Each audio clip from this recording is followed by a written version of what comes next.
एक जगह प्रकरण आता है कि एक पाली था, पाली गवाला होता है, और पाली जो होता है वो बहुत दुखी हो लेता है। कोई गाय इधर भाग रही है, कोई गाय इधर भाग रही है, तो कोई खेती वाला किसान उसकी पिटाई कर रहा है, तो हमारी खेती चरा दी।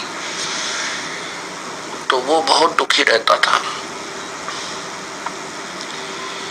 उसने एक दिन सत्संग सुन लिया। एक पंडित जी, एक गुरुजी सत्संग कर रहा था, विचार कर रहा था कि भगवान ऐसे सुख देता है, भगवान चीर बढ़ा देता है, भगवान ऐसा कर देता है, भगवान सब सुख दे देता है, सर्व सुखदाई है। तो पाली ने, ग्वाले ने सोचा कि पंडित जी पर एक भगवान ले लूं और वो मेरा साथी हो जाएगा, मैं विश्राम करूंगा और भगवान फिर सारी गौओं को घेरा करेगा और गौ चराया करेगा।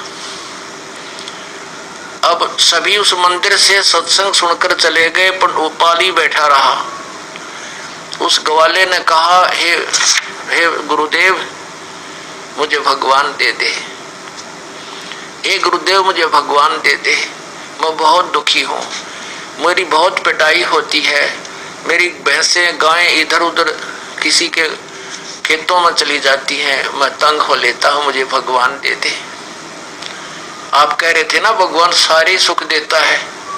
अब पंडित जी ने सोचा, अच्छा बुद्धू पिल्ला पड़ा, अब इस तक कैसे पीछा छुटाऊं, क्यों पाली तो वो भी तो ऐसा होता है ना, जे उसने सीधा मना कर दे तो वो अगले दिन डले मार के जा, उसके पत्थर मारे। तो पंडित जी ने कहा, बेटा मैं भगवान बनाऊंगा 2-4 दिन में, तो हफ्ते पीछे आइए। अच्छा गुरु जी। अब पाली ने जो दिन दिया था ब्राह्मण ने, वो दूसरे दिन पहुंच गया। गुरु जी मैंने भगवान दे दे, बहुत दुखी हो लिया।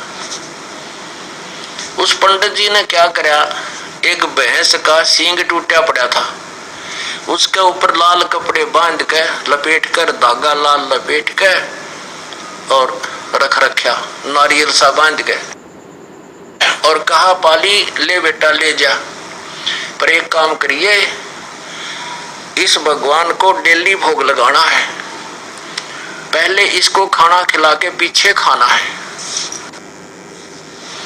ऐसा नहीं करेगा तो ये भगवान तुझे सुख नहीं देगा, ये भगवान जो है ना तुझे लाभ नहीं देगा। अब ठीक है गुरुदेव, जैसा आपकी आज्ञा होगी। अब पाली ने वहीं अपने एक, जहां पशु बंधा करते उसके, उसी पशुओं के जो स्थान था, उसी में एक अलमारी थी बगैर खिड़की की, उसको साफ किया और साफ करके लीप लाप के वहां भगवान धर दिया, वो पंडित जी का दिया मैं इसका सींग।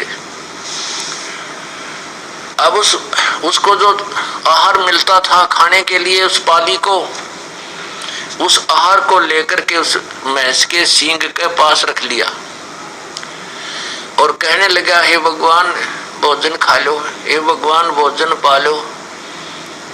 ये वो भगवान की तो मूर्ख बना रखा था, उसको नहीं खाया, तो रोटी नहीं खाई, वो आहार नहीं किया। तो उस बालक ने भी, पाली ने भी नहीं किया।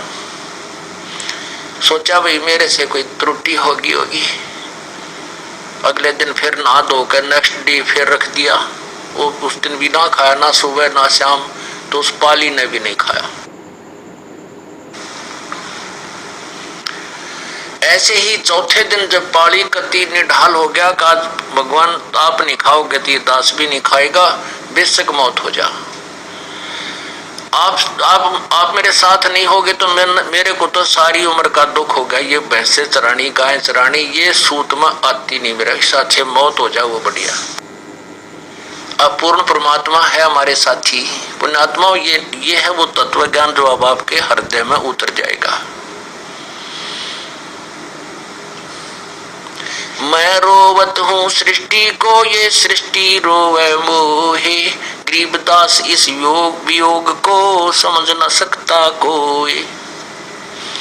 गीता जी अध्याय नंबर 15 के श्लोक 16 और 17 में स्पष्ट किया है कि इस संसार में दो भगवान हैं, एक क्षर पुरुष ये ब्रह्म काल, एक अक्षर पुरुष ये परब्रह्म, और इन दोनों के लोकों में ये प्राणी सब नाशवान है, ये स्वयं भी नाशवान है, केवल जीवात्मा अमर है।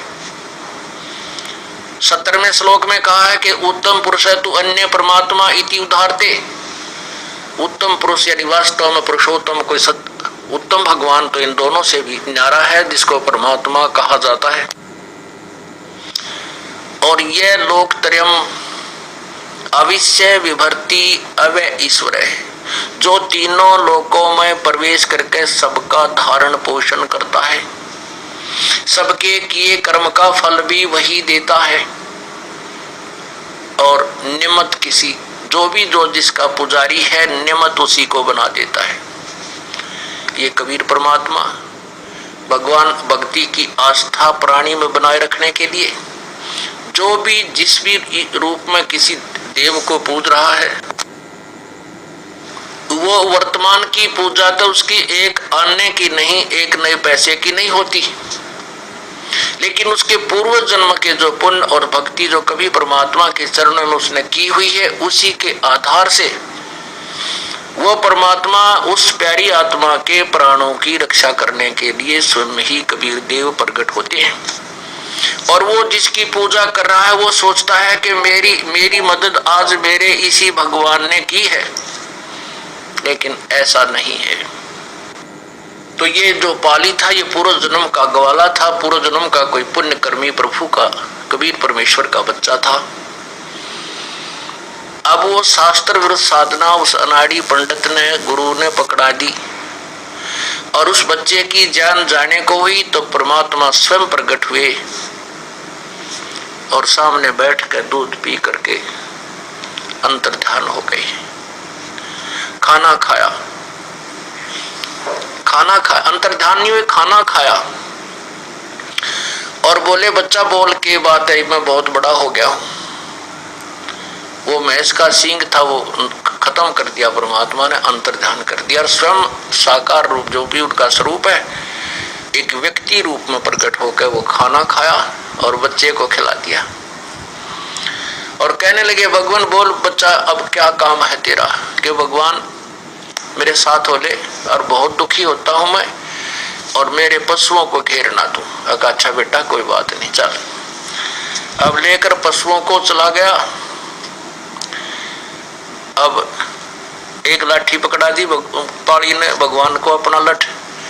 अब कोई भी गाय भैंस इधर उधर जाती है किसी की खेती में तो परमात्मा एक सेकंड में उसके आगे खड़ा लठ लिए खड़ा दिखता है, उधर कोई जाती है तो वहां खड़ा दिखता है, अर्थात सभी क्रिया को बड़ी सुचारू रूप से करने लगा। अब उस पाड़ी ने देखा भाई भगवान के तो चाड़ा है, ये तो बहुत कमाल कर दिया इसने तो, और पाड़ी लेट गया वृक्ष के नीचे चादर बिछा के, अकेले भाई मौज कर दी, भगवान जिसा सुना था उसा ही पाया। अब उसने सोची चल गुरु जी की जो है धन्यवाद करके आता हूं। अब वो मंदिर की तरफ चला और ब्राह्मण ने देख लिया, ब्राह्मण ने कहा गया पाड़ी। उसने सोचा कि आज यू तेरे डले मारेगा, क्योंकि वो तो बका रखा था।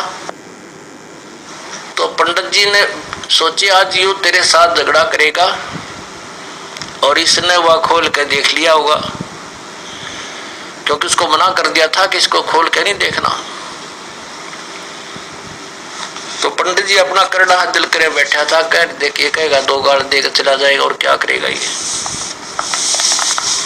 जब चरणों में प्रणाम किया और कहा हे गुरु जी भगवान जो है ना, भगवान ने 3 दिन रोटी नहीं खाई और मैंने भी नहीं खाई और चौथे दिन तो मेरे प्राण निकलने को हो गए। पता नहीं मेरे से क्या गलती बनी, पता नहीं क्या मुझे भगवान को भोग नहीं लगाना आया। चौथे दिन भगवान प्रकट हो गए, बड़े हो गए, वो तो पूरे आदमी के मनुष्य जितने। वो पंडित जी देखा उसके मुंह का, नहीं वो आज भांग पी कर नहीं आया है, क्या बोल रहा है। और भगवान ना पूरा सही काम कर रहे हैं, पूरा सुख दे दिया मेरे तथा सारे पशुओं को घेर लेता है। मैं थोड़ी देर देखा कि कहीं ये गड़बड़ तो नहीं कर देगा पिटाई वो मेरी, तो भगवान तो बहुत ही अच्छी तरह पशुओं को घेरता है। अब पंडित जी ने सोची कि भाई वो बालक है, झूठ भी ना बोलता, इसकी बात कुछ ऐसी लग रही है, बोली भाली झूठ तो नहीं बोल रहा।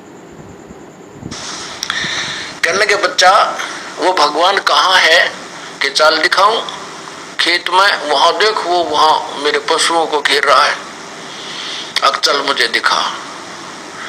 वहां जाकर देखा पंडित जी ने तो लठ लठ दिखा है, भगवान ना दिखाई दे, क्योंकि निर्भाग आदमी को थोड़ा दिखा अगर वो बकाया कर था मंदिर में बैठ कर दुनिया को ठग रहा था, तो उसने तो वो लठ लठ दिखा है, लाठी लाठी, भगवान दिखाई नहीं दे रहा। तो पंडित जी कहता है कि कहाँ है बेटा भगवान, कि वो दिखता नहीं, वो सामने लाठी लिए खड़ा, वो कभी लाठी इधर जाती दिखा, कभी लाठी इधर आती दिखा। पंडित जी का पसीने आ गए, क्यों तो भाई कोई प्रेत परात दिखा है, कोई जंद सिद्ध कर लिया हो गया इसका। तो कहने लगे बेटा मुझे तो दिखाई नहीं देता, अगर नहीं दिखता देख यूं खड़ा, उड़ जाकर वो तो ब्राह्मण पाड़ी तो भगवान की बाह पकड़ रहा, यूं रहा भगवान, और उसने दिखा को नहीं, उसको लाठी लाठी दिखा और डंडा लिए भगवान खड़े थे। तब उस पाली ने कहा परमात्मा मेरे गुरुदेव को भी दर्शन दे दो हैं। तो फिर उस अनाड़ी को भी दर्शन दिए। तब परमात्मा ने उस पांडे को कहा कि नालायक क्यों दुनिया को गुमराह करता है, तू अपने कर्म बना ले। उस दिन के बाद उस पांडे ने भी बकवाद करनी छोड़ दी और प्रभु ने उसको उपदेश दिया, उसका कल्याण करवाया।